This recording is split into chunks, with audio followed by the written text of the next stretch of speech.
ranch with my wife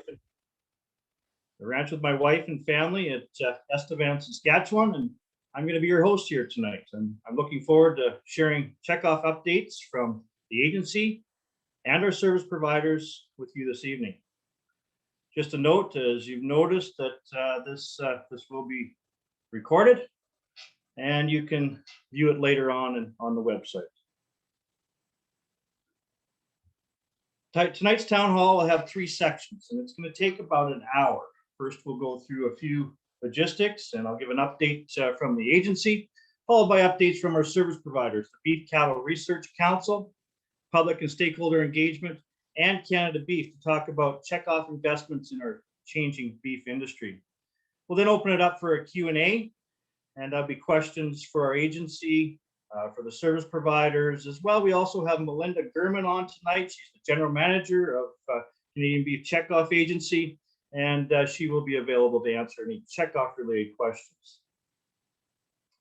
Just a reminder that all of our attendees will be muted during the duration of the webinar, so you will not be able to talk at us, but please feel free to post questions in the Q&A.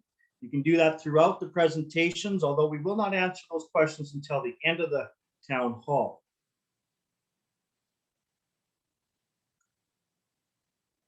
I want to kick off our town hall today with a quick introduction of our agency members who make up the board of directors and represent you, our beef industry, at the table. This is a dedicated group of men and women that work to make sure that checkoff dollars are invested in the areas that are important to the beef industry and managed transparently. The 10 beef producers on the board understand the issues firsthand that cattlemen and women across the country face. It's been a challenging year for our industry. COVID-19, the devastating drought that swept across much of the country, unprecedented fires have all accumulated in some very trying times for us as beef producers across Canada. We are fortunate that our agency members are plugged into the provincial associations and the Canadian Cattlemen's Association, wearing multiple hats. These producer groups are working hard to lobby for solutions to challenges that we face. It's a difficult and thankless job sometimes. However, having cattle farmers and ranchers speaking on our behalf is important. And I want to extend a huge thank you to those who are working on so hard on our behalf to help us maintain our industry. While national checkoff can't be invested in lobbying, we do want you to know that checkoff is invested in areas that can make a difference during both prosperous times and times we find ourselves struggling with hard decisions and instability. The national checkoff is specifically tagged for research, market development and promotion, and our regulatory framework requires all investments meet eligibility criteria in those areas. Research investments into environmental impacts, as well as feed and forage research, are important during times when we struggle to find feed. Market development and promotion continue to drive consumer and customer demand and strengthen the value of the beef we produce on our own farms and ranches. Our public and stakeholder engagement team also works very hard to ensure that Canadian public understands that what we do every single day is important to all Canadians, both as a nutritious and stable source of protein, as well as an economic driver from coast to coast. I encourage all beef producers and industry stakeholders to reach out to their representative organizations or their agency member representatives to talk about checkoff investment in Canada, and to reach out to your provincial cattle associations to have important discussions on the challenges we continue to see in our industry.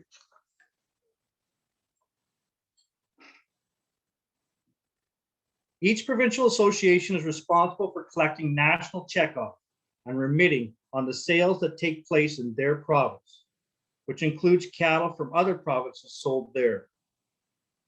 This was the first year of a separate collection for veal cattle in Ontario.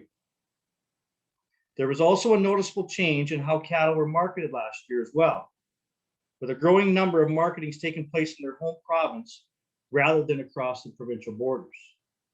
This could be due to COVID-19 and other market influences. A total of 18.3 million in checkoff and 1.3 million in import levy was invested in national programs to benefit beef farmers and ranchers across the country, which we'll hear about shortly. When it comes to investing checkoff and import levy dollars, it's important to us to have outside information to help us understand the benefits for our industry. You can see here the results of the previous return on investment studies, which started in 2010. The agency is committed to regular benefit studies because we know it is important to deliver strong results on behalf of farmers and ranchers in our country. The last study revealed a 25-to-1 return on investment on checkoff and import levy combined. This year, we're working on we're working with a research team out of Ontario on the newest study and are looking forward to sharing the results in 2022. At this time, I'd like to welcome our panel of speakers here today. Andrea Brocklebank, Amie Peck, and Michael Young are all leaders who focus on making a measurable impact with industry dollars. They're going to share with you some of the key programs, including opportunities and challenges that they faced in the last year, and how these programs make a difference to our industry. As a reminder, we'll take all the questions following the third and final update. First, I'd like to welcome Andrea Brocklebank, Executive Director of the Beef Cattle Research Council. The BCRC is overseen by a producer-led council with representation from all areas of the country, focusing on relevant research for Canada's beef industry. Welcome, Andrea. Thank you for having me tonight. I'm just going to upload my presentation. Make sure it works.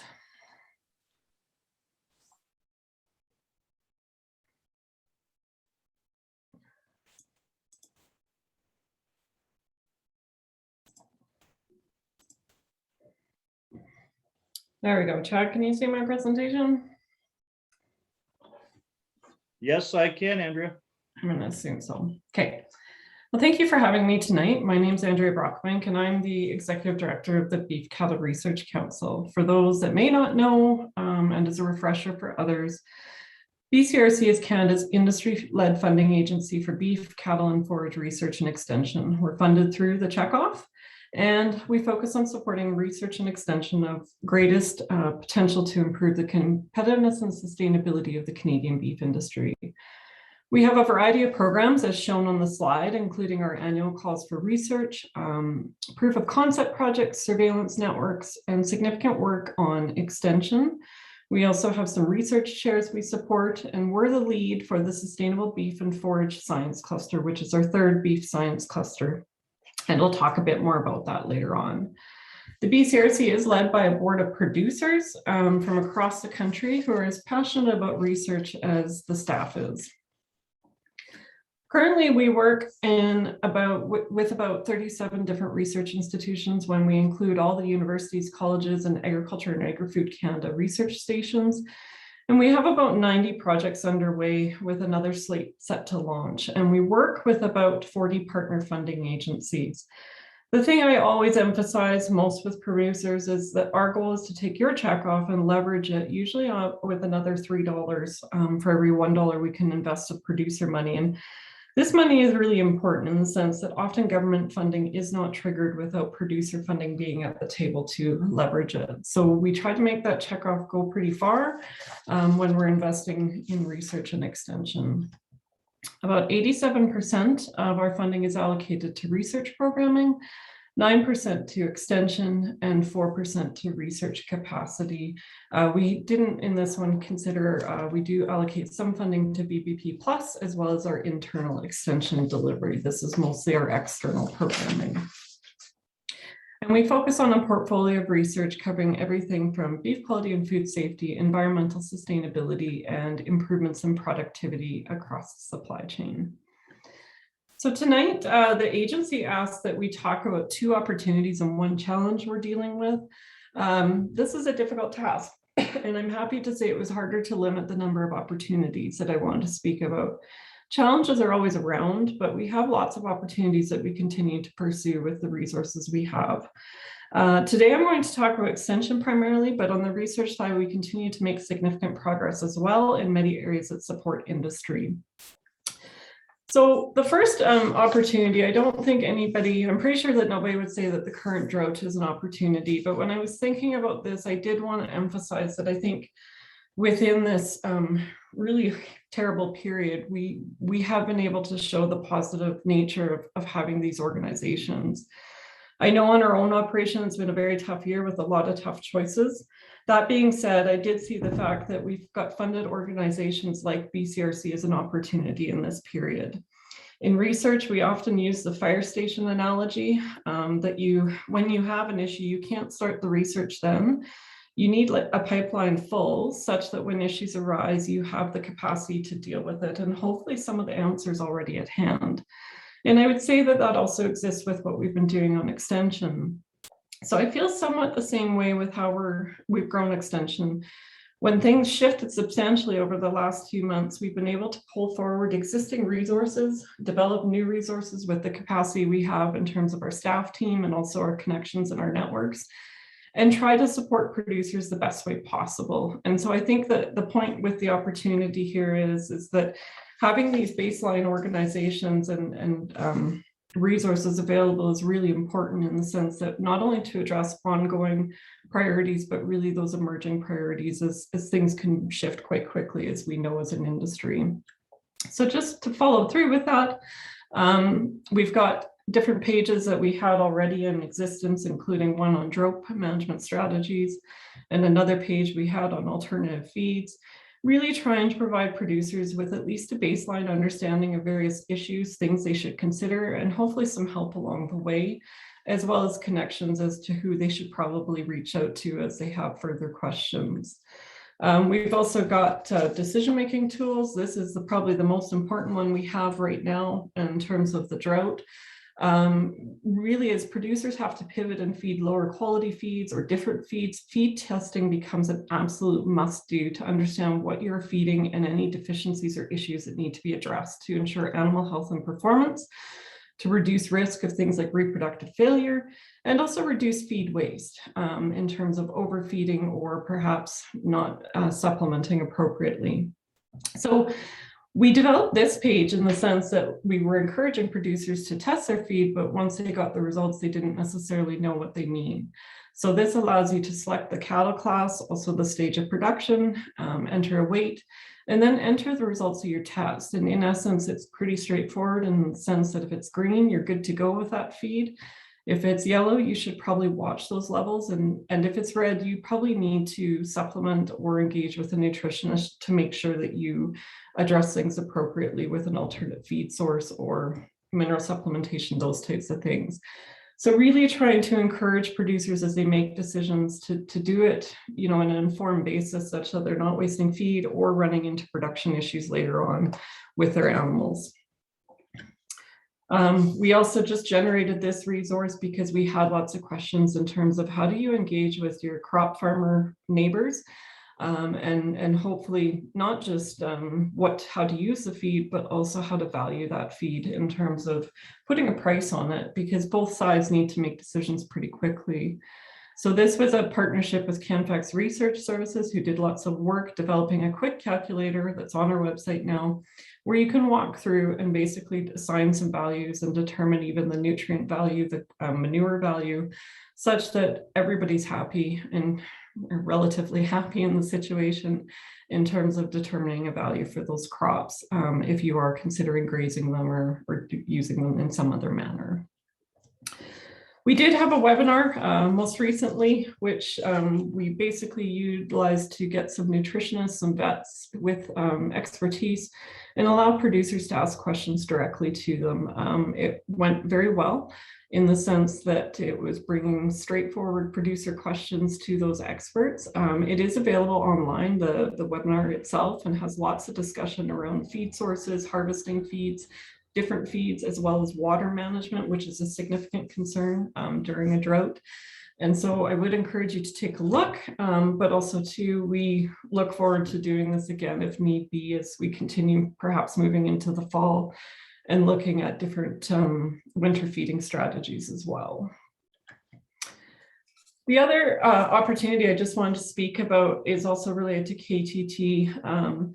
BCRC developed its initial extension plan 10 years ago. Before that, we didn't do much in extension, and it really started small. And we still have a relatively small team in terms of program size, but we spend a lot of time trying to maximize our reach through networking with other groups and people who support producers.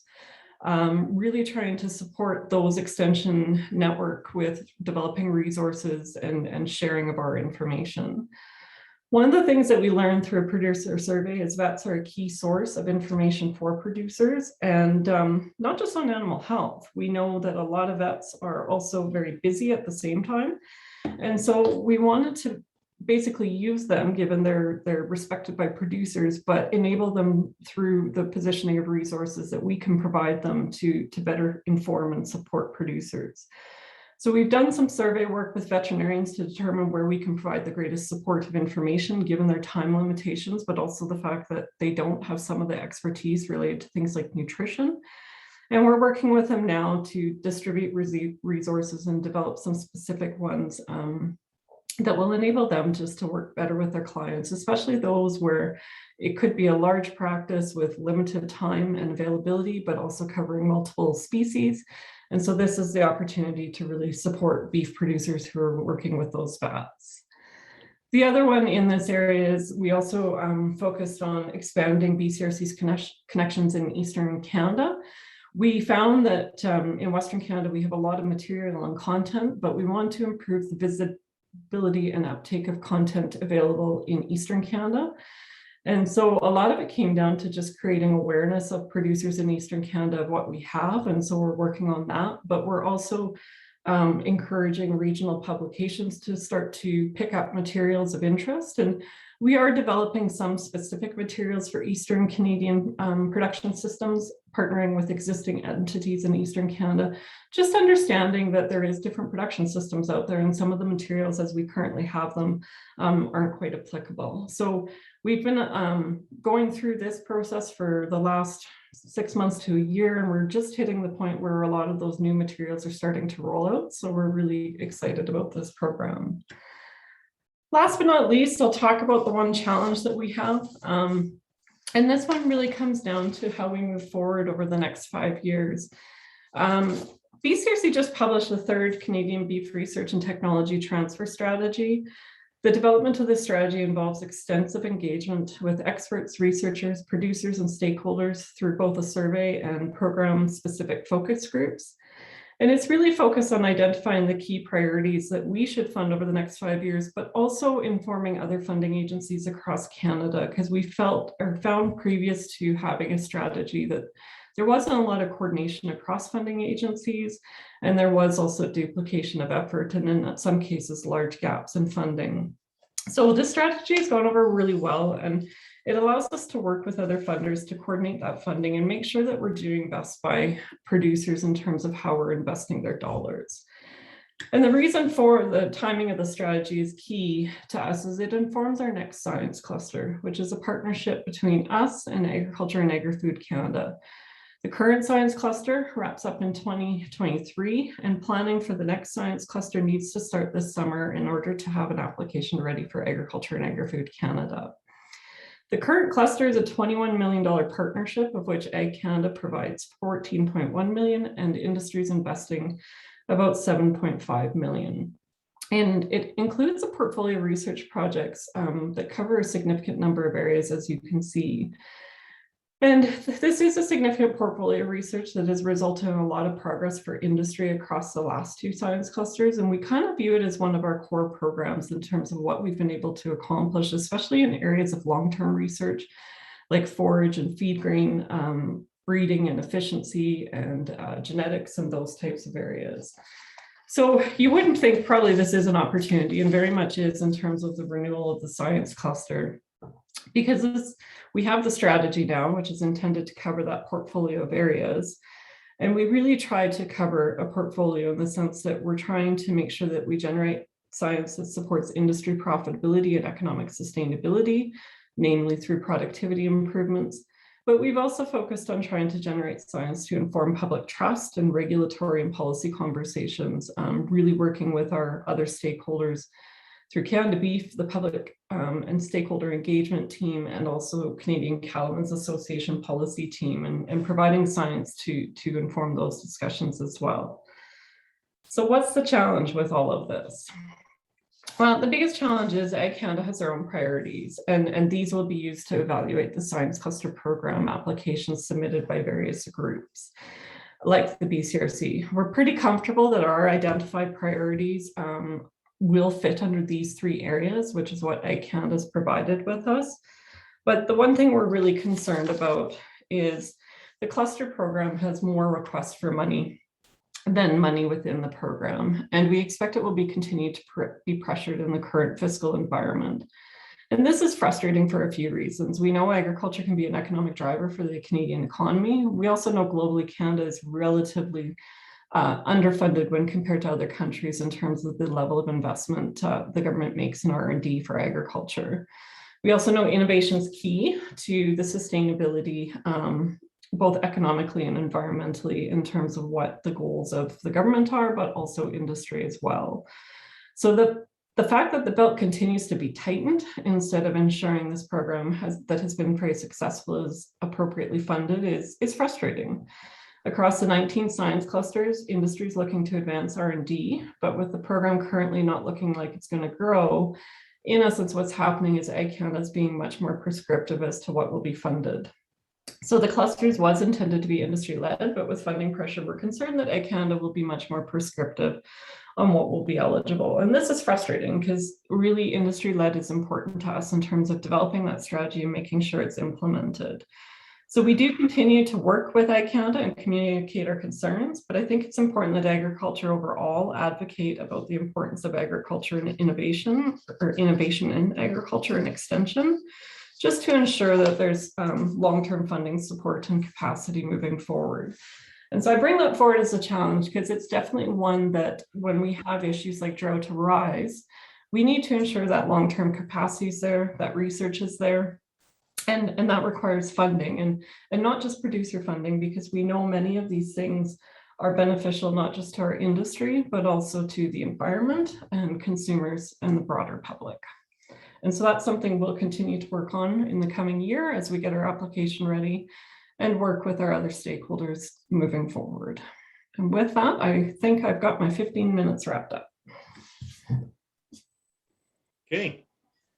Thank you, Andrea. Appreciate it. Thanks for your presentation. And, it's almost unfair to our presenters or service providers here tonight because they got so many exciting things to talk about. We limit them to 15 minutes, but good job. And with that, make sure you ask lots of questions, you guys, in the comments, and we can answer some of those burning questions for you later on. With that, up next is Amie Peck. Welcome, Manager of Public and Stakeholder Engagement team. The Public and Stakeholder Engagement Program is a joint effort between the Canadian Cattlemen's Association and Canada Beef, led by Amie and her team. So welcome, Amie. Thanks so much, Chad. Thank you for having us tonight.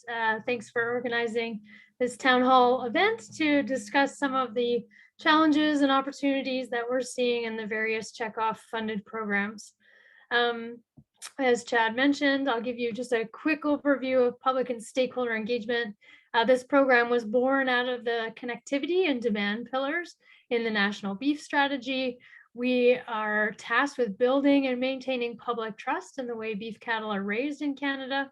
We have 3 full-time staff on the CCA side. So myself, Lindsay Beavers is our stakeholder engagement specialist.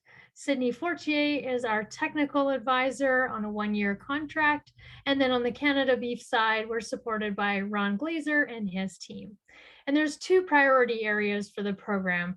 The first, of course, is issue management, coming out of being a program called Issues Management. It's still very much important to us and very, very much a part of our mandate. And then, of course, growing this proactive content really to promote beef production in Canada as being good for the environment and good nutritionally. I thought I'd approach this presentation with the challenge first, so then we can talk about nothing but opportunities at the end of the presentation, knowing that there's no shortage, unfortunately, of challenges happening right now in the beef industry. The one that I wanted to talk about specific to public trust is global food system initiatives. And this incorporates both the United Nations Food Systems Summit, but also other events like COP26. And, they'll even have conferences that are just mayors from around the world. And we see at these events a real push for food system change. And it's something that doesn't originate in Canada, but permeates down to both a policy level, but also a public trust and a public discourse level as well. So kind of, doing a bit of a deep dive into the Food System Summit. Some background, this is the first Food System Summit in 25 years, so it is quite a big deal.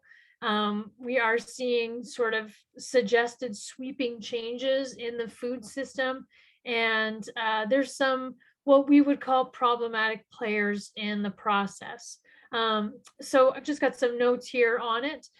This more inclusive food system is encouraging mid to high income countries to reduce meat consumption for environmental reasons. So they are supportive overall of meat consumption for low income countries, developing countries, really recognizing the vital role that it plays there for protein requirements, and just when they're looking at the levels of stunting with children in those countries, they are suggesting that meat consumption is important. So we're not seeing as much of a criticism or an attack on a nutritional level.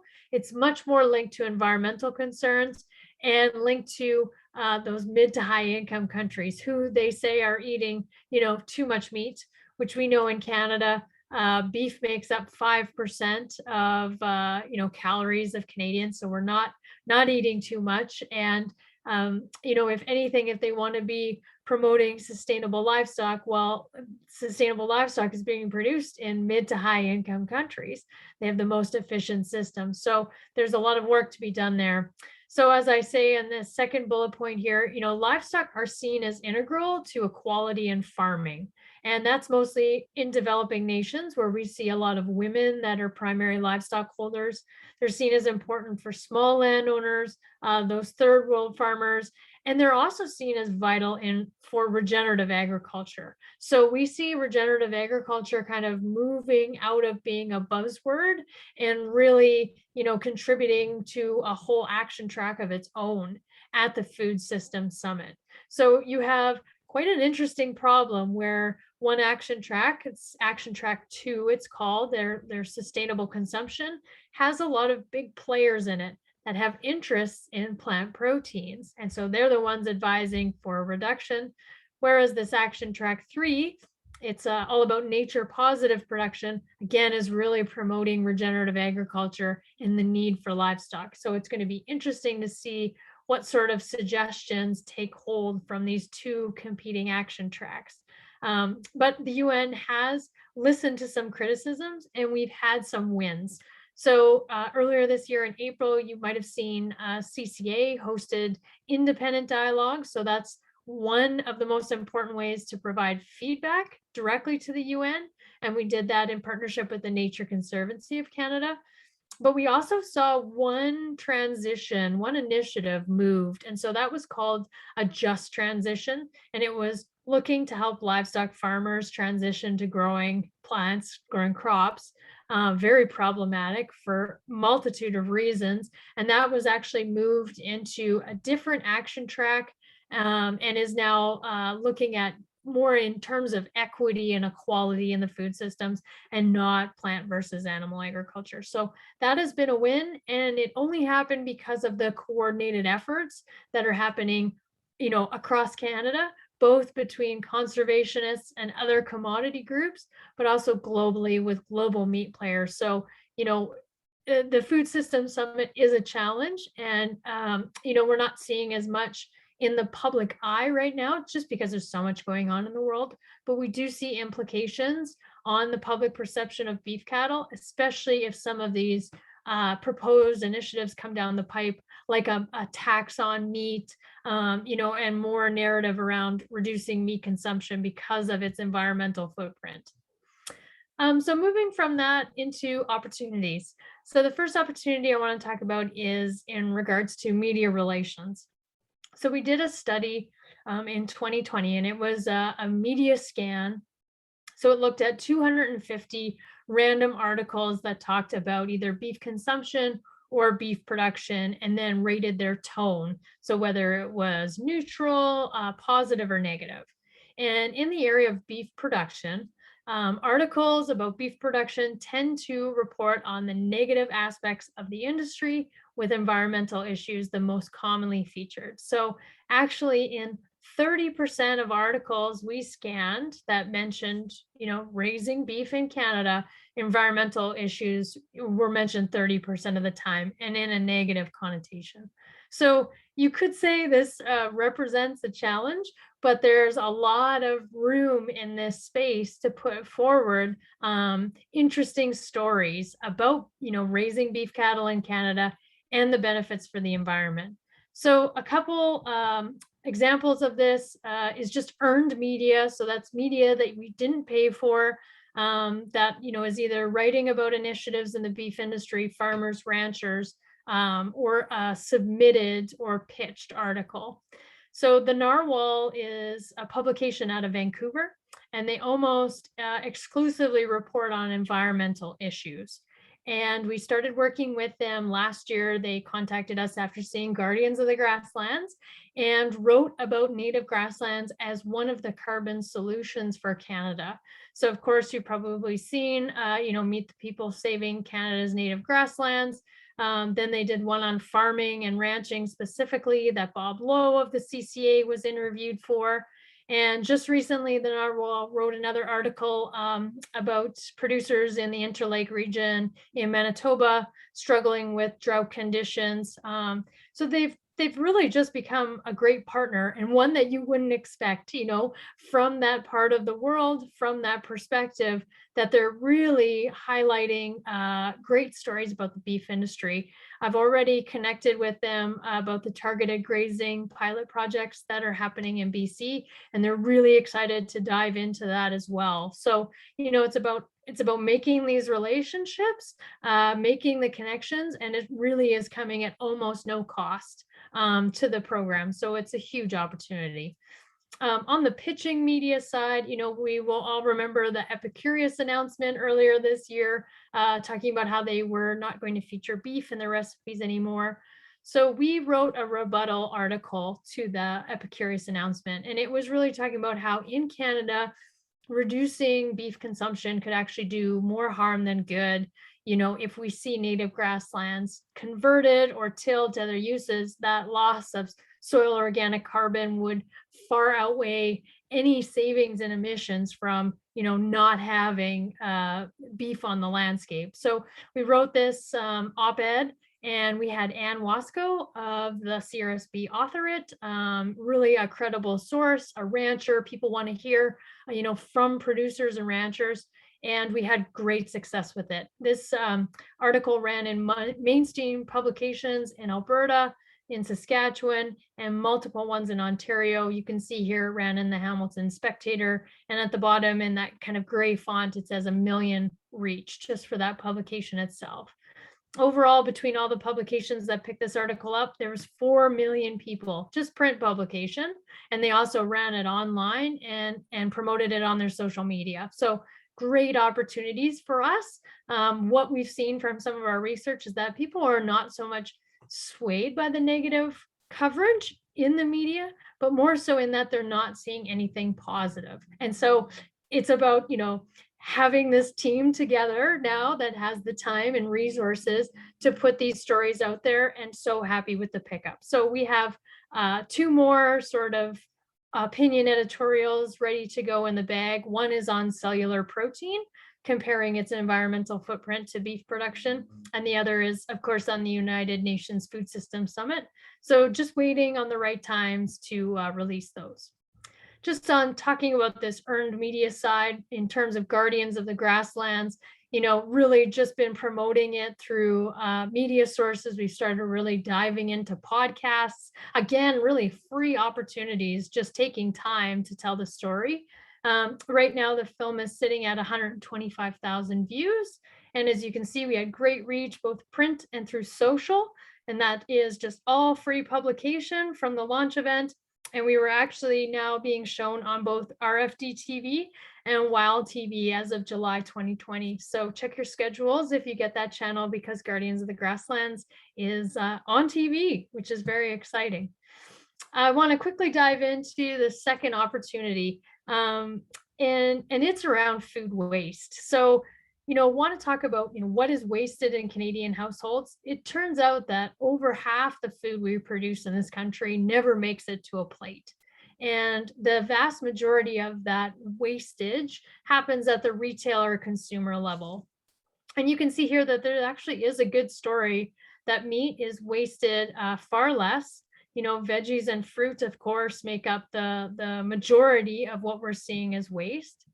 But it's also good in that when we do surveys, we're seeing this food goal around reducing waste is pretty consistent with Canadians. It is a goal that they're striving towards, and more so than anyone, the millennials.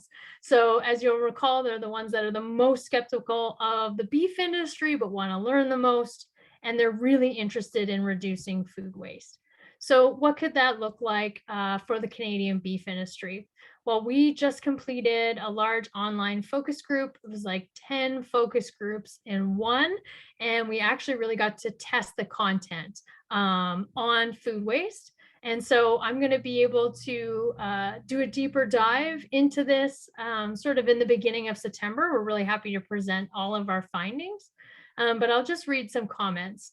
So this one is, of course, on Brewer's Grain Mash being repurposed as cattle feed. Will Stoneman, of course, from Ontario, being our graphic here. And I'll just read some of these audience feedback to the idea of cattle repurposing food waste. It says these ads show how cattle farmers are helping the environment while they provide a good life for their cows. I was surprised to know that they feed their animals food that would normally end up going to waste, and it really improves my opinion of the farming practices.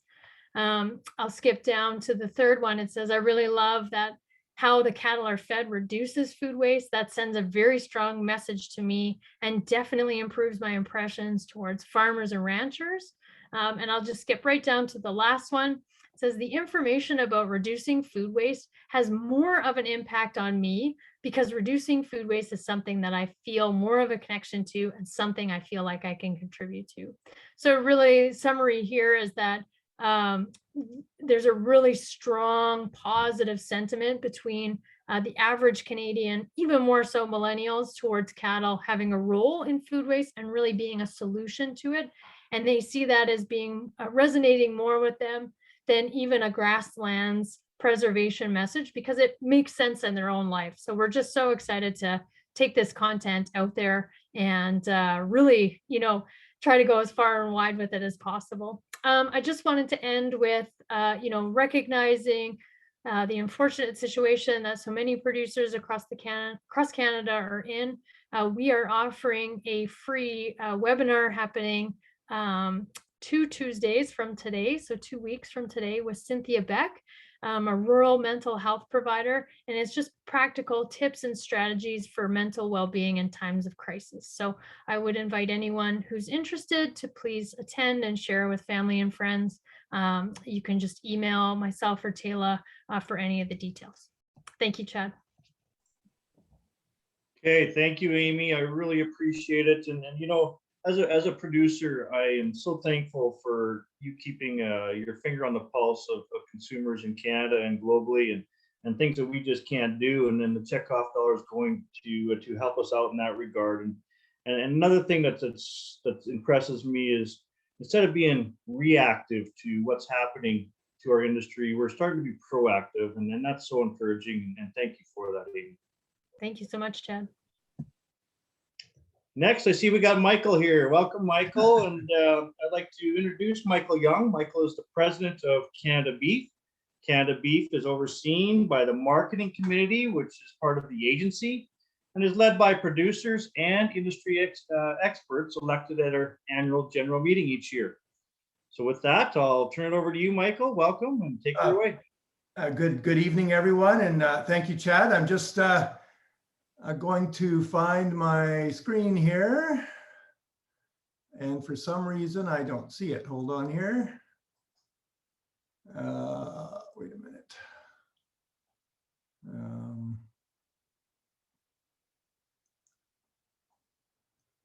One sec here.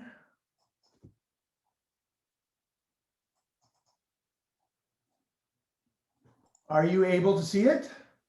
I see something there, Michael. There we go. How are we looking now? Yeah, that's good. Excellent. Oh, thank you. It's a little technical difficulty there. Anyway, good evening, everyone, and thank you for the opportunity to address you this evening. Lots to talk about. Obviously, Amie and Andrea went over, some of the challenges and opportunities they're seeing in their areas, and there's been no shortage of challenges on the marketing and market development side as well. So I'll give you a bit of an overview of what we've been going through and some of the really good news in terms of how we've been repurposing and pivoting investments to take advantage of the opportunities that have actually presented themselves. So some of the challenges, obviously, prices of animal proteins have been climbing since the start of this year, and really no relief in sight. It's going to go up a little bit more. It's a combination of supply chain disruptions, dry conditions in the West, higher price for grains needed for livestock, and actually increasing global demand. There are forces out there right now, which I'll touch on, that are causing demand above and beyond what we generally see in the export market. And a lot of it is either COVID related or COVID / let's say geopolitical. We had chicken and pork prices have increased by 5% on average, and we expect to see beef prices get even a little bit higher as we move into the fall. And of course, plant-based protein alternatives they continue to make inroads as competition heats up for the limited space that they're being offered now. But the prices are beginning to come down. So there's some slightly different strategies being used, but it's another competitor in the market space. And, it's not something that concerns us. It's just something we need to be aware of and compete with accordingly. Challenges in the global marketplace. Obviously, the pandemic recovery still affecting retail and food service in every market of interest to the Canadian beef industry. Everywhere we go, there's still slowdowns. It's still being affected. It's not back to normal. COVID has also caused port congestion in terms of container shortages and unloading, all COVID related, especially in different parts of Asia, primarily in China, but it's affecting containers and availability all around the world. So there is some major backups in some key markets, which is causing some problems. China has suspended a lot of meat establishments, not just in Canada, and again, this is a geopolitical move on their side / COVID. We've got 10 meat establishments due to COVID-19. 2 of them are beef and 8 of them are actually pork plants. But totally, 78 plants have been affected by China's measures directed against positive cases within the facilities. 20 of these are imposed and 58 of them are voluntary. 48 plants now have been reinstated and 34 remain formally suspended. Now, you may also know about African swine fever has been in China and Germany affecting protein sales, but it's also showed up in the Dominican Republic. And so it has made the jump across the Atlantic. It's in the Americas now, and it's causing a huge ripple in the supply chain. So this is something that they had expected to happen. They just didn't know when. But again, this is going to cause a huge ripple in and distort actually global protein markets as it's doing now. So lots going on all around. Sorry. Now, opportunities in the domestic marketplace. So we were really happy to see we got pork consumption of red meat and poultry for 2020, and all red meat and poultry was actually down 4.5% in 2020. Pork was the hardest hit at -15%. Chicken was also down 2.4%. But in contrast, beef consumption held its ground at just marginal increase, but held its ground, which is a phenomenal feat considering. So retail beef demand was also up in 2020, representing the third largest in recent history, also positive. So clearly Canadians made a choice in 2020 to maintain their beef consumption, even though beef prices reached near record high prices and consumer food budgets were extremely tight. So, you know, it's positive to see what Canadians think about your products and how they incorporated and kept them into their diets. Food service sector is gearing up for what they're calling a snapback recovery as pandemic conditions begin to improve. They're hoping to get back in and get their operations open and running again. And the big challenge for us really is how do we, and I meaning our industry, how do we connect with Gen X, the millennials, Gen Y, and Gen Z? You know, all of the younger folks out there. They've always been a challenge for us. And as we move through this pandemic, some opportunities have really come forward, which we've taken advantage of. So I'm really pleased to introduce to you what we call the Canadian Beef Information Gateway, or the Big Solution for short. And I'm going to take you through that because this was not in our last year's plan. This was a strategy that became apparent to us, an opportunity that became apparent to us. We were able to pivot our programs and use our resources to take advantage of this opportunity. So I'll just give you a bit of an overview of what we're talking about here. The opportunity gap for us really was the fact that Canadians are preparing more meals at home to feed their families, and they're looking for information and they're looking for inspiration. This was quite clear. In the last 17 months, we've also seen a resurgence of the use of quick response codes, so QR codes, across a broad range of products and services. So essentially, you know, the technology was actually a little bit dead in the Western hemisphere, but in Asia, it's quite hot. But over the last 17 months, everyone is using smart QR codes again. So we got the opportunity. Wouldn't this be nice if we hooked this up with our commodity? So like everything we do, we did the research first to take a look at what's happening out there. And what we learned was, first of all, recipe searches on the Canadian Beef website, they had increased 167% since March of 2020. We surveyed shoppers and we wanted to make sure they were shoppers who were purchasing beef at least once a week. And we wanted to know what they were interested in accessing the following types of information by scanning a QR code. So we asked them, what's important to you? 75% of them said, we want nutritional information. We want recipe videos, not long ones, short ones. We want cooking methods, basic cooking methods. We're interested in food safety, and also interesting to us was beef quality and grading. So consumers are interested about the quality of the beef that's being offered to them as in relationship to the value, obviously. So we knew what consumers were looking for, and we knew they were looking for ways to get it. Focusing in on the customer experience, which we believe to be the key, is how can we shorten this process?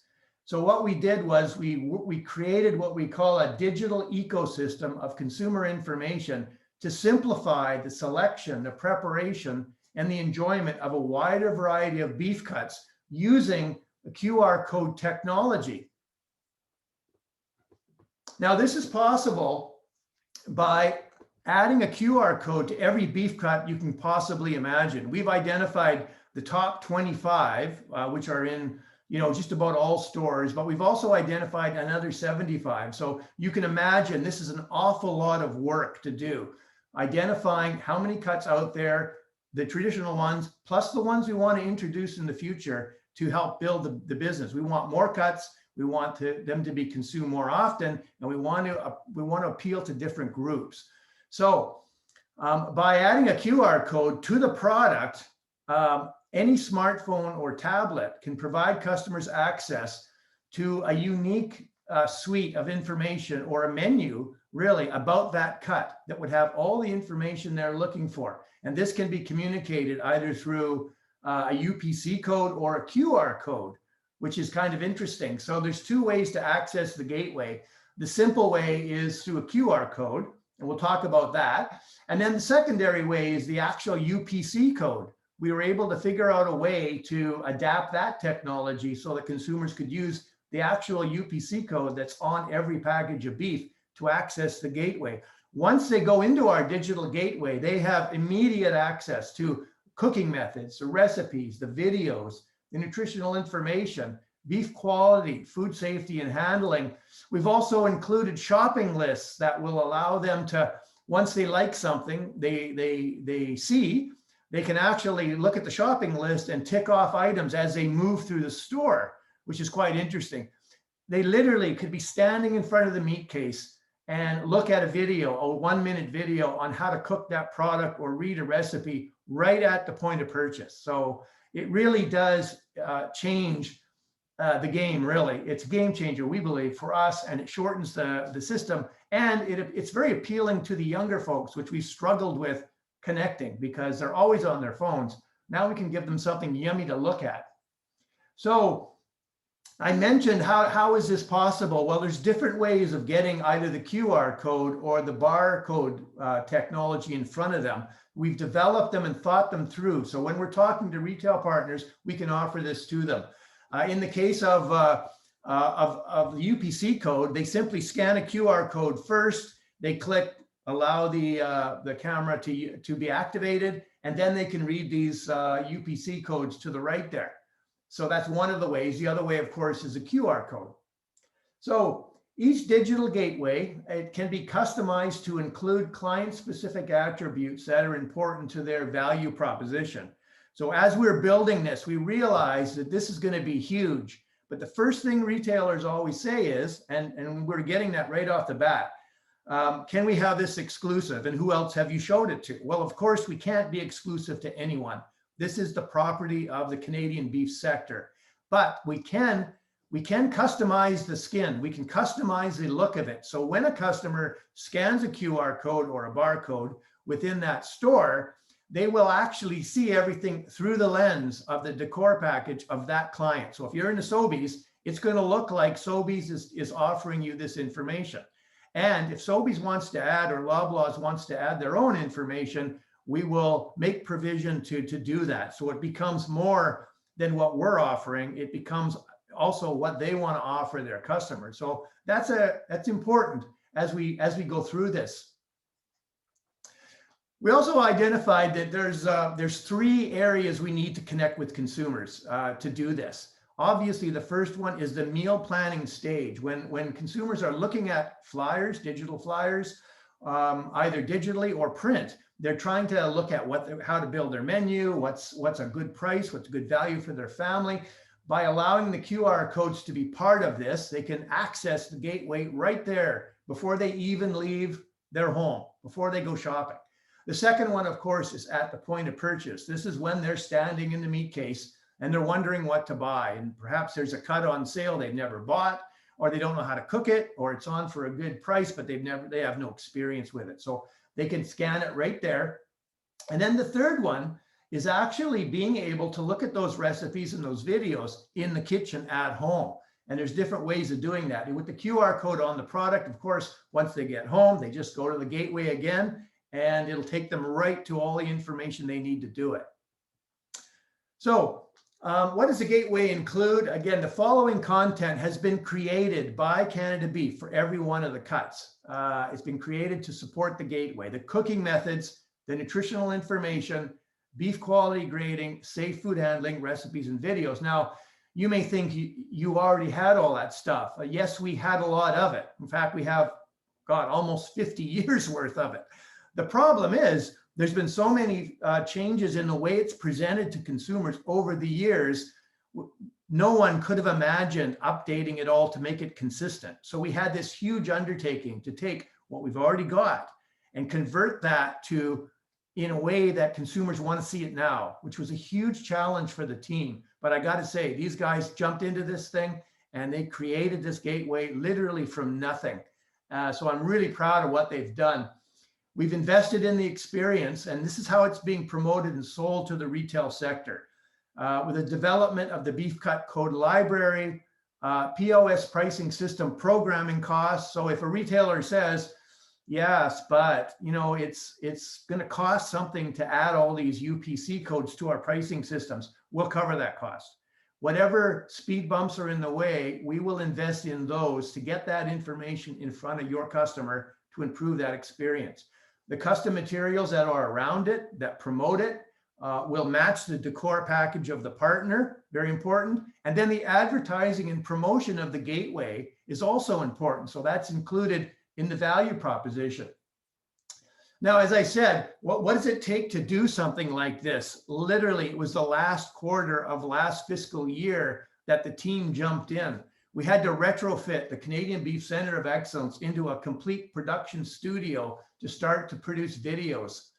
We had a workforce of 7 full-time staff plus 13 contractors that include videographers, photographers, editors, butchers, chefs, prep support, home economists, dietitians. This was a huge undertaking to take this on. And because of COVID, we had to run AM and PM shifts to maintain the momentum to get this thing built to a point where we're ready to roll it out. The first 25 cuts are now done. They're working on the second 25, and then we've got another 50 that we're going to do over time. And now this has included almost 200 cooked product still images, 192 brand new videos. We've completed all the nutrition workup, and it's all been updated in a way that the cuts need to be presented now, which was a huge update. Nutritional analysis developed for 192 recipes, and this includes the entire recipe, not just the beef itself, but the whole recipe that we're promoting. And then a web-based digital architecture combined with a future database so that we can save money in the future as we build these things.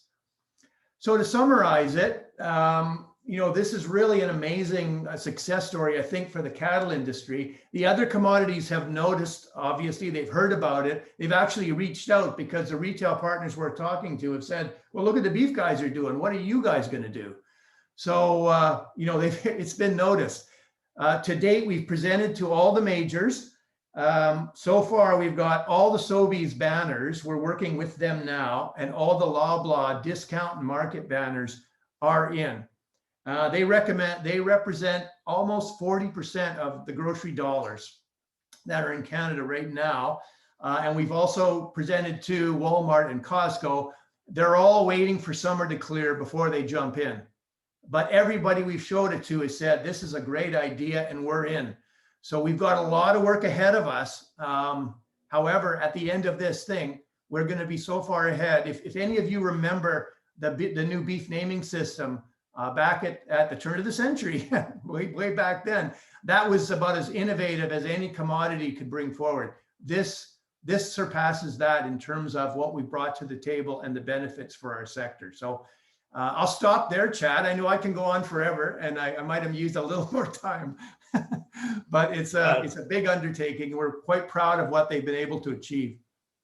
Absolutely, Michael, and thank you. And yeah, kudos to you and your team for coming up with the gateway. It is extremely exciting as a producer to see this coming forward. And I had the opportunity to be at Canada Beef in July and talk to the people on the team working on this. And yeah, it is a mountain of work. And all the videos, they've transformed the Canadian Beef Center of Excellence into a studio where they're doing videos. And wow, I just want to say wow, and thank you for all you're doing to promote beef in this way. And I think it's so exciting.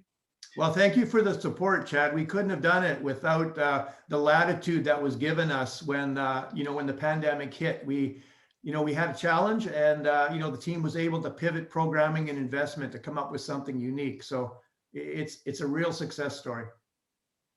So with that, we have our three service providers, as well as we have Melinda and myself, who can answer any questions at this time. So with that, Taylor, do you have any questions, or do you want me to go into the ones I received prior? Sure. We don't have any in yet live, but as you guys know, when you registered, there was the option to put some questions forward. So we do have a couple of those that Chad has that in the meantime, we can go through them and wait on any other questions that come in live. Okay. Okay. All right. Well, I'll go ahead and get started with them. So question number one, why is CFIA responsible for marketing Canadian beef is the question. And the answer is that CFIA actually is not involved in the market development and promotion of Canadian beef from the marketing standpoint. All marketing dollars are invested through Canada Beef. Michael and his team develop the strategies and tactics to drive value for Canadian beef, just like the presentation you just saw. So the answer is no, they are not involved in marketing.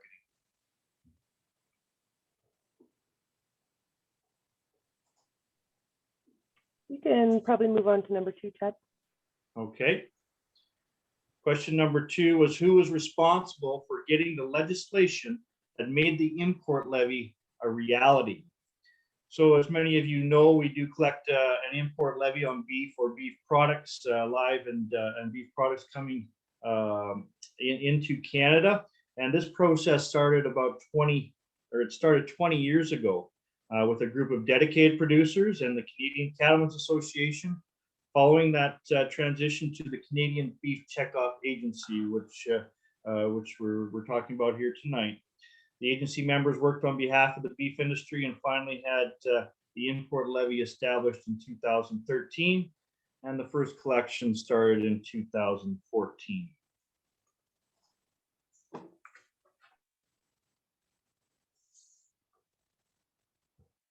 Okay, so any other questions coming up? I guess I can move on to number 3.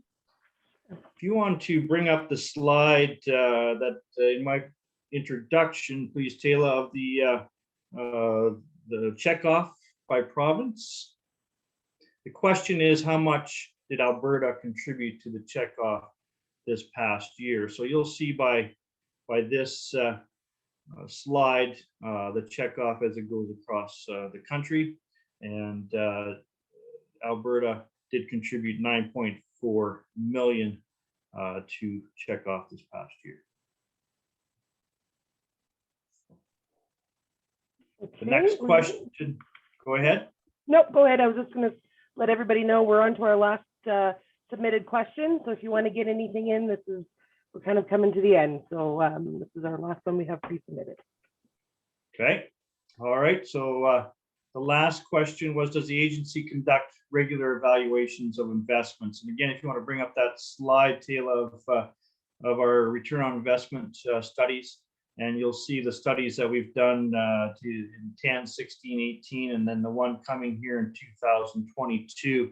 So yes, the agency invests in research every 5 years. We feel it's very important to measure the impact of your dollars and what they're doing to your business and the impact of checkoff and import levy dollars. So the next study is underway now, and it will be released in 2022. So it's very important that we know that the dollars you producers are putting in to checkoff are getting a return on investments, and those returns on investment, 25 to 1. I wish I could make that with cattle. It's been excellent, and I appreciate the job the service providers are doing to realize that.